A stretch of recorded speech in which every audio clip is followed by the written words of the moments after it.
Welcome to all of you. আমরা three phase induction মোটরের rotating magnetic field কীভাবে produce হয় সেটা আমরা আগের দিন শুরু করেছিলাম, কন্ডিশনগুলো লিখেছিলাম। আজকে আমরা সেখানেই আসবো। তার আগে আমি ট্রান্সফরমারের সঙ্গে ইন্ডাকশন মোটরের যে সিমিলারিটি এবং ডিসিমিলারিটি আমাদের পড়াচ্ছিলাম, আমি বলেছিলাম যে প্রত্যেক ক্লাসেই আমরা একটা করে সিমিলারিটি এবং ডিসিমিলারিটি লিখে দেবো, এবং তোমরা নিশ্চয়ই এর মধ্যে অনেকগুলো সিমিলারিটি এবং ডিসিমিলারিটি নিজেরা একটা ছকের আকারে বার করেছো, জানি। তোমরা সেগুলো জাস্ট একটু মিলিয়ে দেবো। তাহলে প্রথমে আজকে আমরা একটা সিমিলারিটি লিখে দিচ্ছি।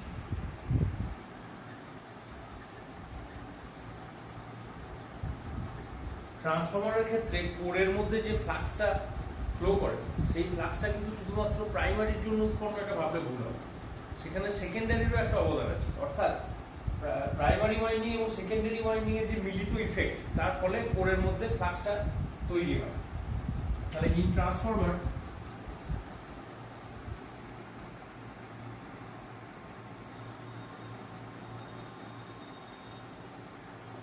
the core flux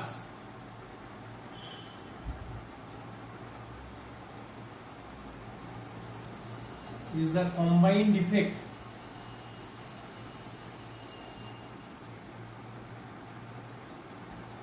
of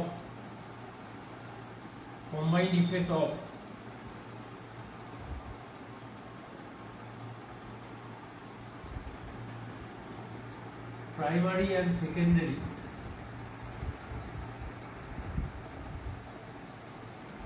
fluxes. Similarly,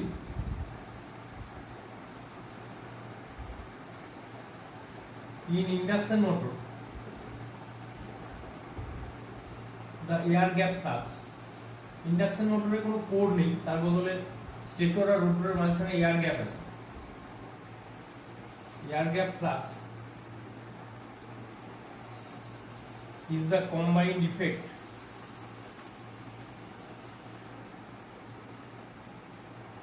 of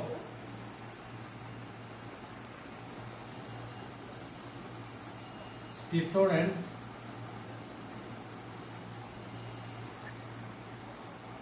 rotor fluxes. তাহলে এইটা হচ্ছে এই দুজনের মধ্যে একটা সিমিলারিটি। পাশাপাশি আমরা একটা ডিসিমিলারিটি লিখবো আজকে।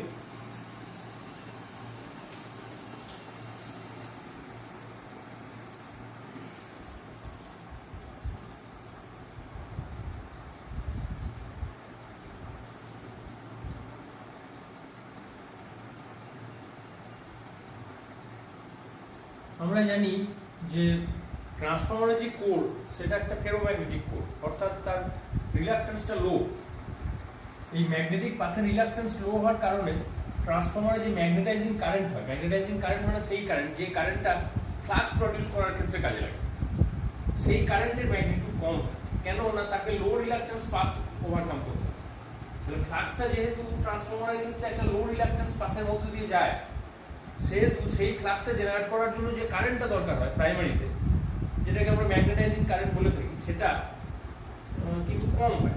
এবং জেনারেলি এই কারেন্টের পরিমাণ হলো ফুল লোড যে রেটেড কারেন্ট, তার 2 থেকে 5% অনলি। তাহলে দ্য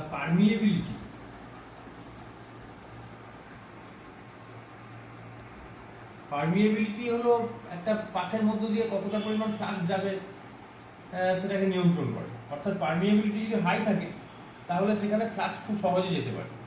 মানে এটা রিলাক্টিভিটির উল্টো term. The permeability of transformer core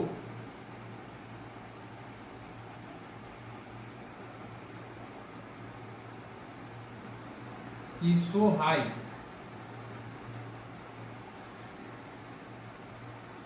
that the magnetizing current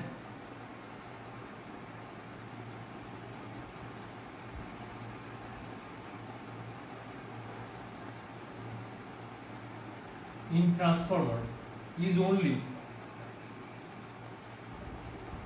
2 to 5% of the full load current.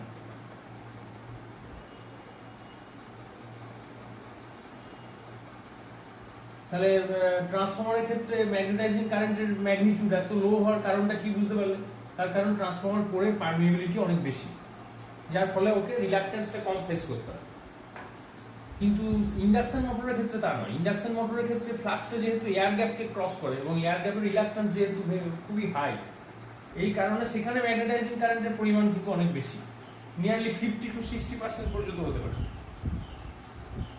তাহলে in induction motor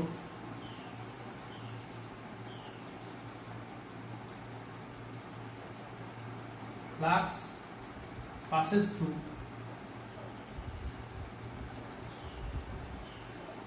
air gap which has high reluctance. So the magnetizing current is very high.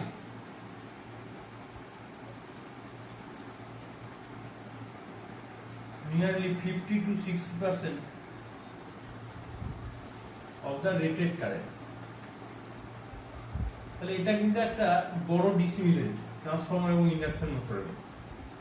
তাহলে এগুলো তোমরা লিখে নেবে।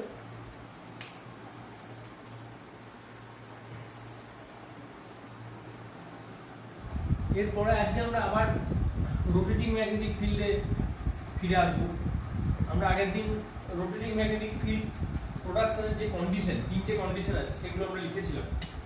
আমি সেই জায়গাটা তোমাদের আরেকবার মনে করিয়ে দিই।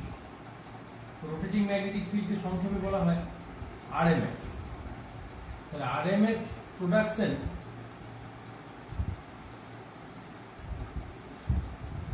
কন্ডিশনস, তিনটে কন্ডিশন আমরা লিখেছিলাম। তার মধ্যে এক নম্বর যে কন্ডিশনটা ছিল যে তিনটে ফেজের যে ওয়াইন্ডিং তারা একে অপরের সঙ্গে 120 ডিগ্রি স্পেস অ্যাঙ্গেলে থাকে।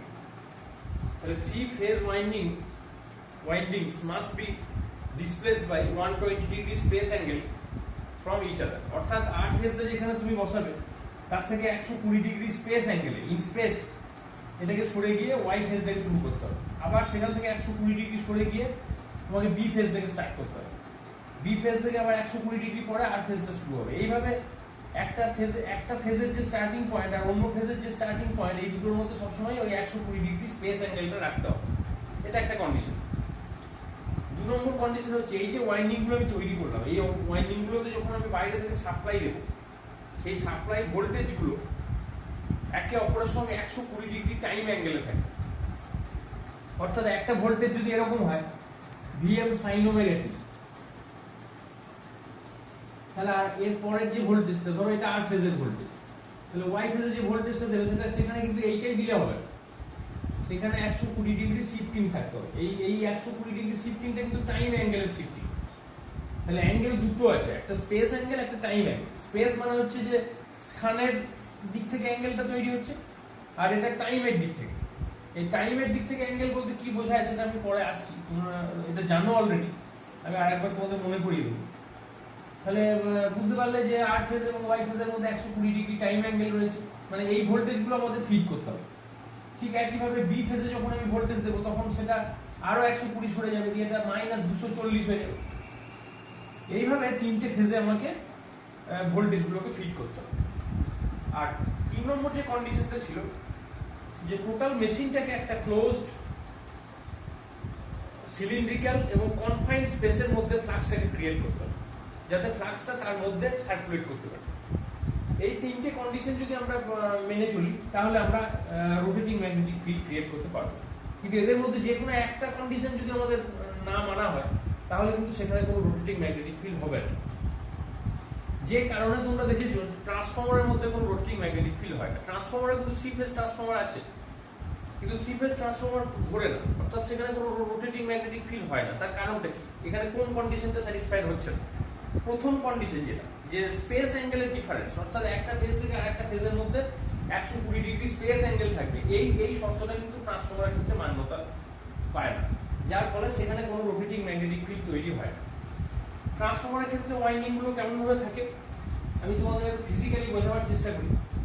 ধরো এরকম তিনটে লিম্ব আছে, এখানে একটা, এখানে একটা এবং এখানে একটা, এরকম পরপর তিনটে লিম্ব আছে। এই তিনটে লিম্বের উপরে, প্রত্যেকটা লিম্বের উপরে দুটো করে ওয়াইন্ডিং জড়ানো থাকে এবং সেগুলো কনসেন্ট্রিক ওয়াইন্ডিং হয়, অর্থাৎ ওয়াইন্ডিং গুলো এটা যদি একটা লিম্ব হয় তাহলে এর উপরে এইভাবে জড়ানো থাকে। তাহলে প্রথমে একটা কয়েল জড়ানো হলো, তারপর আবার একটা কয়েল জড়ানো হলো, দুটোর মাঝখানে একটা ইনসুলেটর দিয়ে এইভাবে একটা ফেজ কমপ্লিট হয়ে গেল। অর্থাৎ প্রথমটা প্রাইমারি বা লো ভোল্টেজ ওয়াইন্ডিং, তারপর একটা সেকেন্ডারি বা হাই ভোল্টেজ ওয়াইন্ডিং, এইভাবে জড়ালে। ঠিক একইভাবে পাশের যেটা ফেজ সেখানেও তাই করলে, তার পাশের যেটা ফেজ সেখানেও তাই করলে। এইভাবে দেখা যাচ্ছে যে পরপর ওয়াইন্ডিং গুলোকে তুমি প্লেস করেছো, সেখানে কিন্তু তাদের মধ্যে কোনো স্পেস অ্যাঙ্গেল নেই। অর্থাৎ আর ফেজের যে এক্সিস এবং ওয়াই ফেজের যে এক্সিস, তাদের মধ্যে তারা কিন্তু প্যারালাল এবং তাদের মধ্যে অ্যাঙ্গেল হলো 0 ডিগ্রি। এই কারণে এই যে স্পেস অ্যাঙ্গেলটা ক্রিয়েটেড হচ্ছে না, এই কারণেই কিন্তু ট্রান্সফর্মারের ক্ষেত্রে কোনো রোটেটিং ম্যাগনেটিক ফিল্ড তৈরি হয় না। এই জায়গাটা তোমরা ভালো করে মাথায় রাখবে। এখন এই স্পেস অ্যাঙ্গেলের ধারণাটা কিন্তু খুব সহজ না, এটা চট করে বলে দিলাম আর বুঝে গেলে ব্যাপারটা এত সহজ নয়। সেই জন্য এটা আরো তোমরা বড় হয়ে এই ব্যাপারে আরো অনেক পড়বে, আমি যতটা পারবো তোমাদের ক্লিয়ার করার চেষ্টা করবো, কিন্তু একদিনেই এই ধারণাটা পরিষ্কার করাটা একটু কঠিন। আমি এখন যেটা তোমাদের পড়াবো যে রোটেটিং ম্যাগনেটিক ফিল্ডটা কিভাবে প্রডিউস হচ্ছে, সেইটা একটু আমি ছবির সাহায্যে বোঝাতে চেষ্টা করব। আচ্ছা, তার আগে একটা জিনিস বলি যে একটা ছাত্র খুব ভালো প্রশ্ন করেছে আমাকে যে স্পেস অ্যাঙ্গেলটা যে বলছে 120 ডিগ্রি, টাইম অ্যাঙ্গেলটাও বলছে 120 ডিগ্রি, এটা যদি না হয়ে অন্য কোনো অ্যাঙ্গেল হয়, অর্থাৎ এটা 90 হলো ওটা 90 হলো, তাহলে কি হবে? সেক্ষেত্রে উত্তর হচ্ছে হ্যাঁ হবে। অর্থাৎ স্পেস অ্যাঙ্গেল যা হবে টাইম অ্যাঙ্গেলটাও তোমাকে তাই করতে হবে। অর্থাৎ এটা যদি 90 করো এটাও 90 করো, বা এটা যদি তুমি 72 ডিগ্রি করো এটাও 72 ডিগ্রি করো, এই রকমের যদি তুমি কন্ডিশন রেখে চলো, অর্থাৎ স্পেস অ্যাঙ্গেল এবং টাইম অ্যাঙ্গেলটা যদি একই করো, সেটা 120 হতে হবে এমন কোনো মানে নেই। তো সেক্ষেত্রে কিন্তু রোটেটিং ম্যাগনেটিক ফিল্ড তৈরি হবে এবং ব্যালেন্স রোটেটিং ম্যাগনেটিক ফিল্ড তৈরি হবে। তাহলে এটা একটা প্রশ্ন। আর একটা প্রশ্ন ওই ছেলেটি করেছে যে যদি দেখা যায় যে আমরা কোনো রকম ভ্যারিয়েশন নিয়ে এলাম, অর্থাৎ স্পেস অ্যাঙ্গেলটাকে আমি করলাম 100 ডিগ্রি আর এটাকে আমি করলাম 120 ডিগ্রি, অর্থাৎ দুটোতে আমি অ্যাঙ্গেল রাখলাম কিন্তু অ্যাঙ্গেল দুটো আলাদা, তাহলে সেক্ষেত্রে কি রোটেটিং ম্যাগনেটিক ফিল্ড তৈরি হবে? হ্যাঁ, উত্তর হচ্ছে তাও হবে। কিন্তু সেক্ষেত্রে যেটা হবে যে রোটেটিং ম্যাগনেটিক ফিল্ডটা ব্যালেন্সড হবে না। ব্যালেন্স রোটেটিং ম্যাগনেটিক ফিল্ড না পাওয়া গেলে যেটা সমস্যা হবে যে সেখানে মেশিনের মধ্যে একটা ভাইব্রেশন আছে। এই ব্যাপারগুলো কেন হয় সেগুলো আমি ধীরে ধীরে তোমাদের বলবো। যে রোটেটিং ম্যাগনেটিক ফিল্ড যদি ব্যালেন্সড হয়, ব্যালেন্সড হওয়ার কন্ডিশনটা কি? কন্ডিশন হচ্ছে স্পেস অ্যাঙ্গেল এবং টাইম অ্যাঙ্গেলটাকে সমান হতে হবে। যদি সমান না হয় তাহলে কিন্তু ব্যালেন্সড রোটেটিং ম্যাগনেটিক ফিল্ড পাওয়া যাবে না। সেক্ষেত্রে একটা পালসেটিং ম্যাগনেটিক ফিল্ড ওর সঙ্গে অ্যাড হয়ে যাবে। অর্থাৎ রোটেটিং ম্যাগনেটিক ফিল্ড থাকবে ঠিকই, কিন্তু তার সঙ্গে আবার একটা পালসেটিং ম্যাগনেটিক ফিল্ড এসে টোটাল জিনিসটাকে কিন্তু একটা কমপ্লেক্স স্ট্রাকচার দেবে, যার ফলে দেখা যাবে যে মেশিনের মধ্যে যে স্মুথ রোটেশন, একদম ভাইব্রেশন ফ্রি রোটেশন, সেইটা কিন্তু তুমি পাবে না। অর্থাৎ যদি দেখা যায় যে স্পেস অ্যাঙ্গেল এবং টাইম অ্যাঙ্গেল আলাদা, তাহলে সেক্ষেত্রে আমরা মেশিনের মধ্যে একটা আওয়াজ মানে নয়েজ ফিল করবো বা একটা ভাইব্রেশন ফিল করবো। কিন্তু যদি তারা একই হয়, অর্থাৎ সেম, দুটোই 120 বা দুটোই 90 বা দুটোই 72 বা দুটোই 80 এরকম যদি হয়, তাহলে সেক্ষেত্রে কিন্তু সবসময় দেখা যাবে যে একটা ব্যালেন্স রোটেটিং ম্যাগনেটিক ফিল্ড পাওয়া যাচ্ছে। সেক্ষেত্রে মেশিনের নয়েজ কম হবে, মেশিনের ভাইব্রেশন কম হবে, মেশিনের পারফরমেন্স অনেক বেটার হবে। তাহলে আমরা 3 ফেজ ইন্ডাকশন মোটরের ক্ষেত্রে সাধারণত এই দুটো অ্যাঙ্গেল 120 ডিগ্রি রাখার চেষ্টা করি। এখন রোটেটিং ম্যাগনেটিক ফিল্ডটা কিভাবে হচ্ছে সেটা বুঝতে গেলে তুমি দুটো ভাবে বুঝতে পারো, একটা গ্রাফিক্যালি বুঝতে পারো আর একটা তুমি ম্যাথমেটিক্যালি বুঝতে পারো। প্রথমে আমি গ্রাফিক্যাল এক্সপ্রেশনটা তোমাদের দেওয়ার চেষ্টা করছি।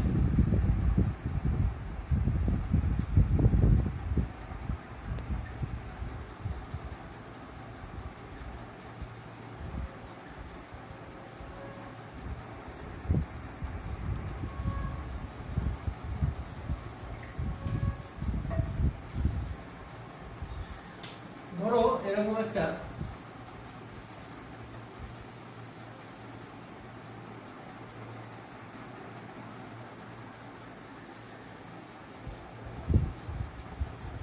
ইন্ডাকশন মোটর আমি আছি, তার স্টেটরটা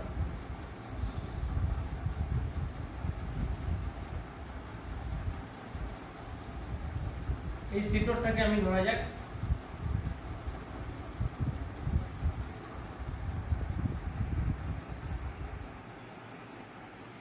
ছটা ভাগে আমি ভাগ করলাম, ছটা সেকশন করলাম, এবং আমি ধরে নিলাম যে এখানে টোটাল কন্ডাক্টর আছে 18। এটা হচ্ছে নাম্বার অফ কন্ডাক্টর। তাহলে 18টা কন্ডাক্টর নিয়ে আমাদের 3টে ফেজ তৈরি করতে হবে। তাহলে প্রত্যেকটা ফেজে কতগুলো করে কন্ডাক্টর থাকবে? 6টা করে। তো আমি ধরে নিলাম যে এই প্রত্যেকটা সেকশনে 3টে করে কন্ডাক্টর আছে।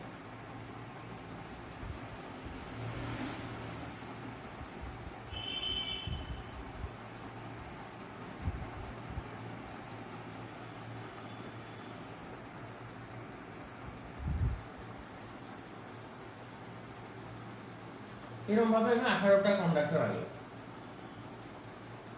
এখন এখানে বুঝতেই পারছো যে ধরা যাক আমি এই যে কন্ডাক্টর গুলো আর ফেজটা আমি তৈরি করবো। কিভাবে তৈরি করব? আমি ধরলাম যে এটা হচ্ছে 8, আর তার ঠিক 180 ডিগ্রি পরে আছে 8 ড্যাশ। অর্থাৎ আমি এখানে এটাকে আমি 2 পোল মেশিন ধরেছি। 2 পোল যদি মেশিন হয় তাহলে সেক্ষেত্রে ইলেকট্রিক্যাল অ্যাঙ্গেলের সঙ্গে মেকানিক্যাল অ্যাঙ্গেলের সম্পর্কটা কেমন হবে? এটা আমি আগেও লিখে দিয়েছিলাম তোমাদের, যে theta electrical is equal to p/2 theta mechanical. এই ইলেকট্রিক্যাল অ্যাঙ্গেল মেকানিক্যাল অ্যাঙ্গেল ব্যাপারগুলো কি সেগুলো আমি পরে তোমাদের বোঝাবো। এখন জাস্ট এই সম্পর্কটা একটু মনে রাখো, তাহলে এটা বুঝতে সুবিধা হবে। যে মেকানিক্যাল অ্যাঙ্গেল বলতে যেটা বোঝায় যে খালি চোখে দেখে যে অ্যাঙ্গেলটা আমরা দেখতে পাচ্ছি সেটা মেকানিক্যাল অ্যাঙ্গেল। এখন যেহেতু এটা 2 পোল মেশিন, তাহলে 2 পোল মেশিনের ক্ষেত্রে পিটা যদি 2 হয় তাহলে বুঝতেই পারছো যে 2/2 ইন্টু থিটা মেকানিক্যাল, অর্থাৎ থিটা ইলেকট্রিক্যাল এবং থিটা মেকানিক্যাল সেম হবে। 2 পোল মেশিন যদি হয় তাহলে থিটা ইলেকট্রিক্যাল আর থিটা মেকানিক্যাল সেম, অর্থাৎ যে অ্যাঙ্গেলটা তুমি চোখে দেখছো সেই অ্যাঙ্গেলটাই তোমার ইলেকট্রিক্যাল অ্যাঙ্গেল, আবার সেই অ্যাঙ্গেলটাই মেকানিক্যাল অ্যাঙ্গেল। তাহলে যে কোনো একটা ফেজ, ধরো আর ফেজই বলি আমি, আর ফেজে যে কন্ডাক্টর গুলো থাকবে, আমি একটা কয়েল যদি আঁকি, আমি আগেই তোমাদের বলেছি যে আর ফেজের একটা কয়েল, ধরো এটা 8, এটা 8 ড্যাশ। এই আর যে কয়েল সাইডটা সেটা নিশ্চয়ই একটা পোলের আন্ডারে থাকবে। ধরা যাক এটা এম পোলের আন্ডারে আছে, তাহলে নিশ্চয়ই এই সাইডটা এস পোলের আন্ডারে থাকবে, কারণ স্ট্রাকচারটা তো হেটারোপোলার স্ট্রাকচার। তাহলে যেটা আর ফেজটা যদি ধরো এখানে এন পোলের আন্ডারে থাকে আর কয়েল সাইডটা, তাহলে আর ড্যাশটা থাকবে এস পোলের আন্ডারে। এবং এটা যদি ফুল পিচ কয়েল হয় তাহলে এদের মধ্যে ইলেকট্রিক্যাল অ্যাঙ্গেল হবে 180 ডিগ্রি। 180 ডিগ্রিটাকে বলা হয় একটা পোল পিচ। তাহলে 180 ডিগ্রি ইলেকট্রিক্যাল অ্যাঙ্গেল যদি থাকে দুটো কয়েল সাইডের মধ্যে, তাহলে সেটাকে আমরা ফুল পিচ কয়েল বলে থাকি। তাহলে এখানে দেখো আর ফেজের সঙ্গে আর ড্যাশ একদম জাস্ট 180 ডিগ্রি পরে আছে, সেই জন্য আমরা এটাকে ফুল পিচ কয়েল বলতে পারি। এবং আর ফেজ থেকে ওয়াই ফেজটা, আর ফেজের স্টার্টিং যদি এটা হয় তাহলে ওয়াই ফেজের স্টার্টিংটা 120 ডিগ্রি পরে হবে। তাহলে প্রত্যেকটা ফেজ, প্রত্যেকটা জায়গায়, মানে এই যে এখান থেকে শুরু করে 120 ডিগ্রি পরে যদি আমি ধরি তাহলে কোনখানটা হবে? এখানটা হবে। প্রত্যেকটা তো 60 ডিগ্রি করে, 6টা ভাগে ভাগ করেছে, তাহলে 360 ডিগ্রিকে 6টা ভাগে ভাগ করলে প্রত্যেকটা 60 ডিগ্রি করে হচ্ছে। তাহলে আমি যদি মনে করি যে আর ফেজটা শুরু হলো এইখান থেকে, তাহলে তার থেকে 60 ডিগ্রি মানে এইখানে, তার থেকে 120 ডিগ্রি মানে এখান থেকে 120 ডিগ্রি মানে এইখানটা, তার মানে ওয়াই ফেজটা শুরু হবে এই জায়গাটা থেকে। তাহলে একদম এই কন্ডাক্টরটা থেকে এই কন্ডাক্টরটা পর্যন্ত যে দূরত্ব, সেইটাকে আমি 120 ডিগ্রি ইলেকট্রিক্যাল অ্যাঙ্গেল বলতে পারি। তাহলে এখান থেকে শুরু হবে ওয়াইটা, তার মানে এটা যদি ওয়াই হয় তাহলে এটা হচ্ছে ওয়াই ড্যাশ। তাহলে এই যে আর ফেজের সঙ্গে ওয়াই ফেজের স্টার্টিং, এদের মধ্যে যে অ্যাঙ্গেলটা তুমি দেখছো, এই অ্যাঙ্গেলটাই কিন্তু অ্যাকচুয়ালি স্পেস অ্যাঙ্গেল। এটা মনে রাখার চেষ্টা করো। তাহলে এই স্পেস অ্যাঙ্গেলটা কিন্তু 120 ডিগ্রি ইলেকট্রিক্যাল অ্যাঙ্গেল। ঠিক একইভাবে ওয়াই ফেজ থেকে যখন বি ফেজে আসবে তুমি, বি ফেজটা শুরু হবে আরো 120 পরে। তার মানে এটা যদি ওয়াই ফেজের স্টার্টিং হয় এই জায়গাটা, তাহলে সেখান থেকে 60 ডিগ্রি আর এখানে 120 ডিগ্রি হচ্ছে এখানে, তার মানে বি ফেজটা এইখান থেকে শুরু হবে। তাহলে এটাকে যদি এই তিনটে ওয়াই মানে যে কন্ডাক্টর আছে তাদেরকে যদি আমি বি বলি, তাহলে এর ঠিক 180 উল্টো দিকে যেটা আছে সেটা বি ড্যাশ। তাহলে স্ট্রাকচারটা তোমরা একবার বুঝে নাও ভালো করে, যে এটা যদি আর হয় তাহলে তার ঠিক 180 পরে রয়েছে আর ড্যাশ, আর থেকে 120 পরে শুরু হচ্ছে ওয়াই, এবং তার থেকে আবার 180 উল্টো দিকে রয়েছে ওয়াই ড্যাশ। ওয়াই থেকে আবার 120 পরে আছে বি, বি থেকে 180 উল্টো দিকে আছে বি ড্যাশ। এইভাবে কিন্তু কয়েলটা স্ট্রাকচার হয়েছে। তার মানে আমি এখানে স্পেস অ্যাঙ্গেল অলরেডি তৈরি করে দিয়েছি। এইবারে আমি R phase, Y phase, B phase, এই তিনটে ফেজে আমি 3টে ভোল্টেজ সাপ্লাই করবো। এখনো পর্যন্ত কিন্তু কোনো ভোল্টেজ সাপ্লাই করিনি, জাস্ট কন্ডাক্টর গুলোকে প্লেস করেছি। এবার যখনই আমি এখানে ভোল্টেজ দেবো তখন প্রত্যেকটা কন্ডাক্টরের মধ্যে কারেন্ট ফ্লো শুরু হবে এবং সেখান থেকে ফ্লাক্স তৈরি হবে। এই যে কারেন্টটা ফ্লো করবে এখানে, সেইটা কোন ডিরেকশনে ফ্লো করবে সেইটা আমরা দেখবার জন্য আমাদের একটা 3 ফেজ স্ট্রাকচার আঁকতে হবে। সেই 3 ফেজ স্ট্রাকচারটা আমরা কিভাবে আঁকতে পারি, অর্থাৎ এবার টাইম অ্যাঙ্গেলে আসছে। ধরো এখানে 3টে ফেজকে আমি আঁকবো, কিভাবে আঁকবো? আমি প্রথমে একটা উপরে এরকম লাইন টেনে নিলাম, নিচেও একটা এরকম লাইন টেনে নিলাম, এইগুলো হচ্ছে পিক ভ্যালু। এবার ধরো আমি আর ফেজটা শুরু করেছি, আর ফেজটা আমি লাল কালিতে আঁকছি, তাহলে বুঝতে সুবিধা হবে। বলো,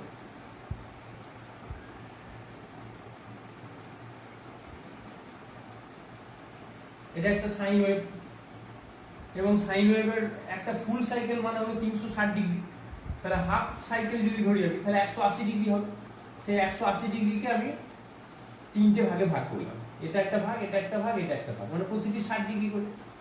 আবার এখানেও তাই করলাম, এখানেও তাই করলাম। এরকম ভাবে আমি 60 ডিগ্রি 60 ডিগ্রি করে ভাগ করে নিই।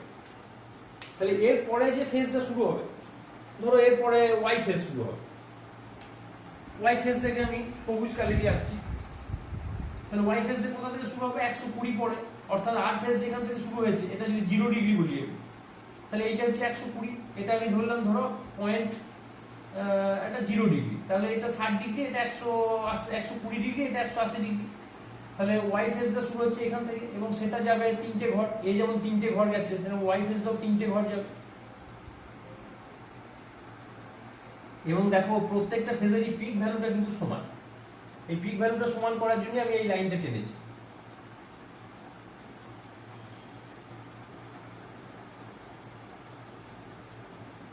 তাহলে এইভাবে ওয়াই ফেজটা আঁকলাম। এরপরে ধরো ব্লু ফেজটা আঁকবো, সেটা আবার 120 পরে শুরু হবে, মানে এখান থেকে শুরু হবে, এবং সেটা আবার 3 ঘর যাবে।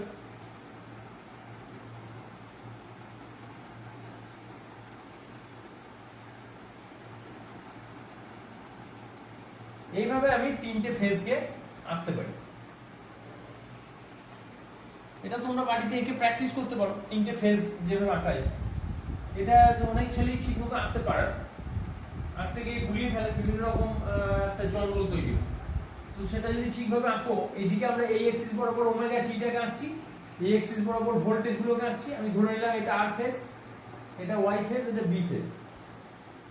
এইটা আঁকার একটা সহজ নিয়ম আমি তোমাদের শিখিয়ে দিই, যাতে তোমরা ভালোভাবে এটাকে আঁকতে পারো। প্রথমে তোমরা একটা এরকম কতগুলো ত্রিভুজ এঁকে দেবে।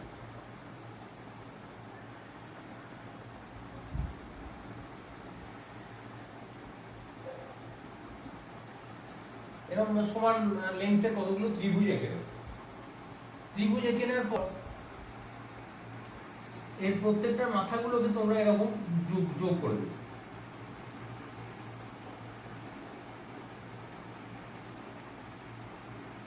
আর নিচের যেগুলো একটা করে অল্টারনেটিভ, এই দিকে নিচের গুলোকেও যোগ করে দেবে।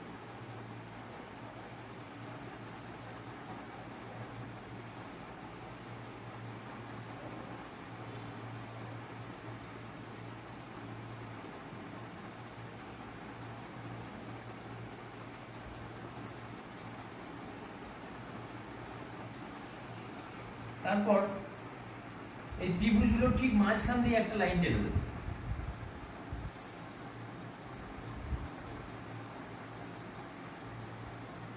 এবং এখানে একটা লাইন টেনে দিয়ে এটা যুক্ত করবে। তাহলে দেখো এই ছবিটাই তুমি পেয়ে গেলে। এইভাবেও তোমরা বাড়িতে আঁকাটা প্র্যাকটিস করতে পারো। এই দিকটা দরকার নেই, এই দিকটা মুছে দিলাম আমি।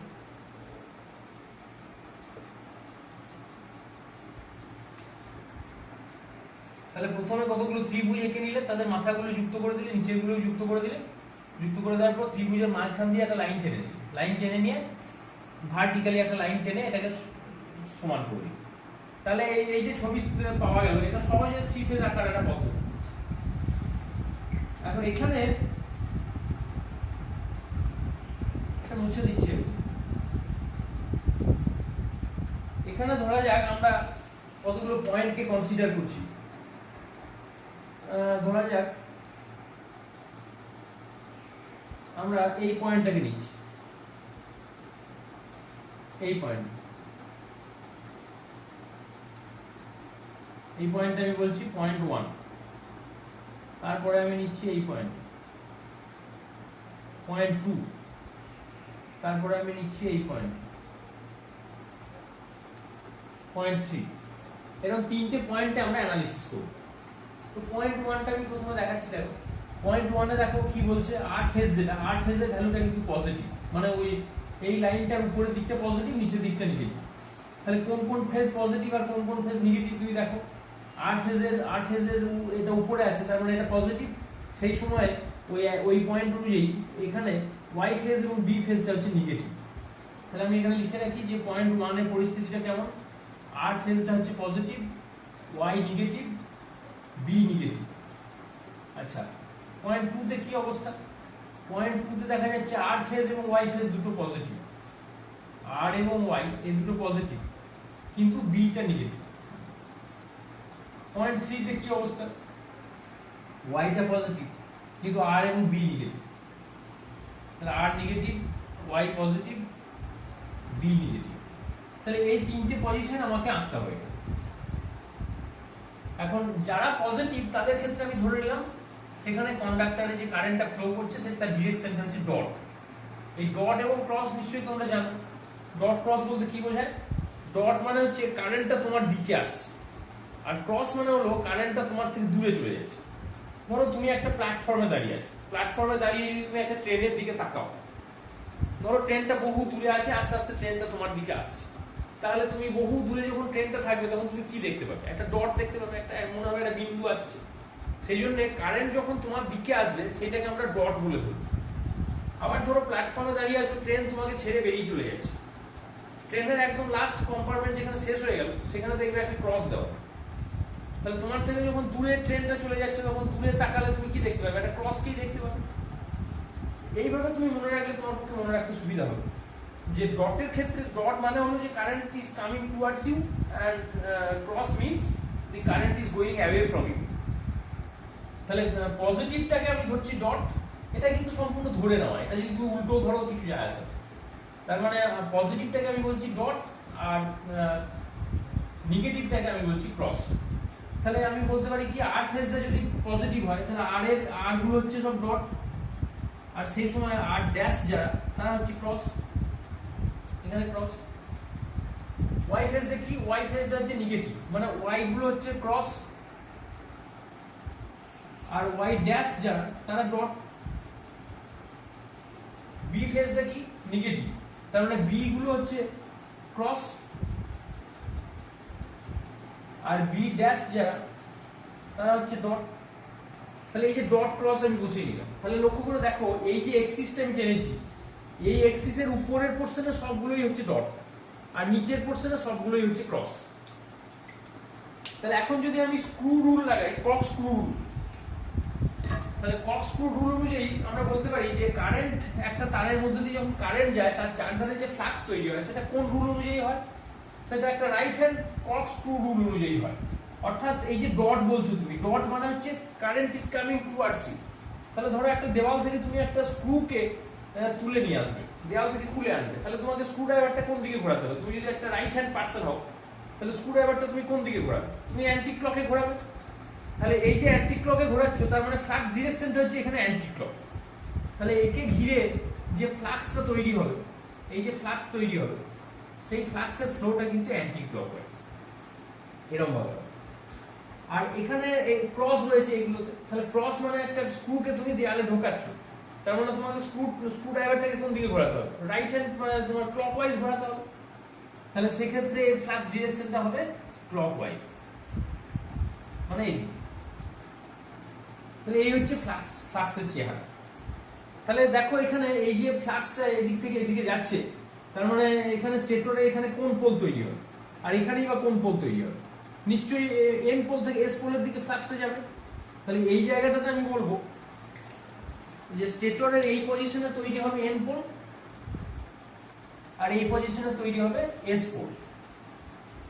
তাহলে এন থেকে এসে এই যে টোটাল ম্যাগনেটিক ফিল্ডের ডিরেকশনটা, তাহলে এই মাঝখানে তো রোটর রয়েছে, তাহলে রোটরের মধ্য দিয়ে যে ফ্লাক্সটা পাস করছে সেই ফ্লাক্সের যে রেজাল্ট্যান্ট ম্যাগনেটিক ফিল্ডের যে ডিরেকশন, তিনটে ফেজের যে রেজাল্ট্যান্ট, এটা হচ্ছে তিনটে ফেজের রেজাল্ট্যান্ট, তার যে ভেক্টর ডিরেকশন সেটা কিন্তু n টু s, মানে এইদিকে।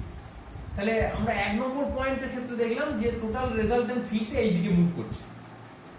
ঠিক একইভাবে আমি যদি 2 নম্বর পয়েন্টটা দেখি, 2 নম্বর পয়েন্টের ক্ষেত্রে ঘটনাটা কি হবে? তাহলে 1 নম্বর পয়েন্টের ক্ষেত্রে রেজাল্ট্যান্ট ম্যাগনেটিক ফিল্ডের ডিরেকশনটা হচ্ছে এইদিকে, এটা আমি এখানে এঁকে রাখলাম। এবার আমি 2 নম্বর পয়েন্টটাতে আসছি।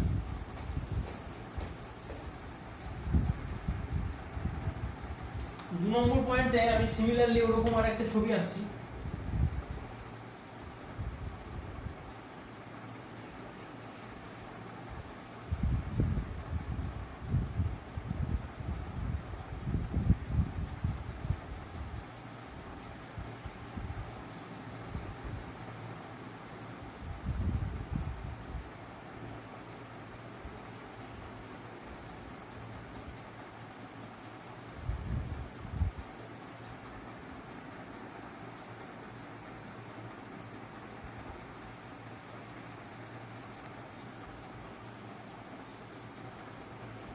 এই ছবিগুলো তোমরাও বাড়িতে এঁকে প্র্যাকটিস করবে, তাহলে নিজেদের বুঝতে সুবিধা হবে।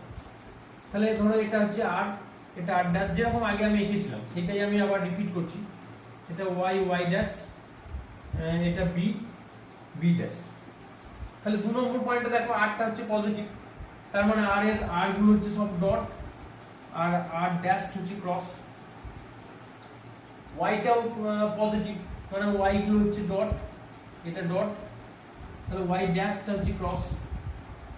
বিটা নেগেটিভ, বি নেগেটিভ মানে বিটা হচ্ছে ক্রস, আর বি ড্যাশ হচ্ছে ডট। তাহলে এবার লক্ষ্য করো যে সেটা কোন এক্সিসের সাপেক্ষে আলাদা হয়ে গেল, তাহলে সেটা এই এক্সিসের সাপেক্ষে আলাদা হয়ে গেল। দেখো এই দিকটা হচ্ছে সব ডট, এই দিকগুলো হচ্ছে ক্রস। তো এখন ফ্লাক্সটাকে তুমি কিভাবে আঁকবে? এই ডট গুলোর জন্য তোমার একটা ফ্লাক্স হবে এরকম, আর ক্রস গুলোর জন্য একটা ফ্লাক্স হবে এরকম। তাহলে ডটের জন্য, ডট মানে হচ্ছে তোমার অ্যান্টি ক্লক, তাহলে এখানে ফ্লাক্স স্ট্রাকচারটা হবে এইদিকে, আর ক্রসটা হচ্ছে ক্লক, মানে তার ফ্লাক্স স্ট্রাকচারটা এইদিকে। দেখো বুঝতে পারলে? তাহলে ক্রসের ক্ষেত্রে ফ্লাক্স স্ট্রাকচারটা ক্লক, আর ডটের ক্ষেত্রে অ্যান্টি ক্লক। তাহলে এখানে এই যে স্ট্রাকচারটা আনলাম আমরা, এখানে তাহলে এন পোল আর এস পোলটা কোনখানে থাকবে এবং রেজাল্ট্যান্ট ম্যাগনেটিক ফিল্ডের ডিরেকশন কোন দিকে হবে? তাহলে নিশ্চয়ই এন থেকে এস এর দিকে ফ্লাক্সটা যাচ্ছে, মানে স্টেটরের এন পোলটা থাকবে এখানে, এস পোলটা থাকবে এই জায়গাটাতে। স্টেটরের এন পোল হচ্ছে স্টেটরের এই পোরশনে এন, এই পোরশনে এস হবে, এবং সেই ক্ষেত্রে ম্যাগনেটিক ফিল্ডের ডিরেকশনটা হচ্ছে এইদিকে। তাহলে ম্যাগনেটিক ফিল্ডটা দেখো এই রকম হয়ে গেল, তাহলে ম্যাগনেটিক ফিল্ডটা তো ঘুরে গেল। তাহলে এইভাবে তুমি বুঝতে পারছো যে 1 থেকে 2 এ যখন গেলাম কত ডিগ্রি শিফট করেছি, 1 আর 2 এর মধ্যে পয়েন্টের ডিফারেন্স কতটা, এটা তোমরা ক্যালকুলেট করবে। যেটুকুই ডিফারেন্স থাক না কেন, 1 আর 2 তো আলাদা আলাদা দুটো পয়েন্ট, এটা কিন্তু টাইম অ্যাঙ্গেল। এই যে অ্যাঙ্গেলটা দেখছো তুমি 1 আর 2 এর মধ্যে, এটা কিন্তু টাইম অ্যাঙ্গেল, কারণ এটা টাইম এক্সিস। তাহলে 1 আর 2 এর মধ্যে এই যে দুটো ভোল্টেজের আলাদা আলাদা দুটো পয়েন্ট, এবং সেখানে এই টাইম, এদের মধ্যে একটা টাইম অ্যাঙ্গেল আছে।